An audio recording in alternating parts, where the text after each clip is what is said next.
Assalomu alaykum barchaga. Senzorli ko'rsatuvimizni o'rnatish jarayoni. Mana bu o'z liniya, ya'ni faza o'zi yozib qo'yilgan. 1, 2, 3 dan chiqishi, fazani kirishi mana 1, 2, 3lari chiqishi. Agar 4 tali bo'lsa 0 ulanadi, alohida bo'ladi. Bunga 0 ulanmaydi.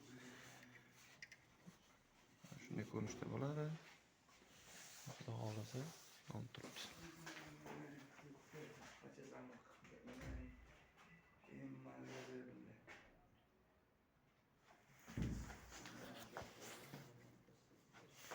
Krishkasi bo'ladi bunaqa. Qo'ysanglar.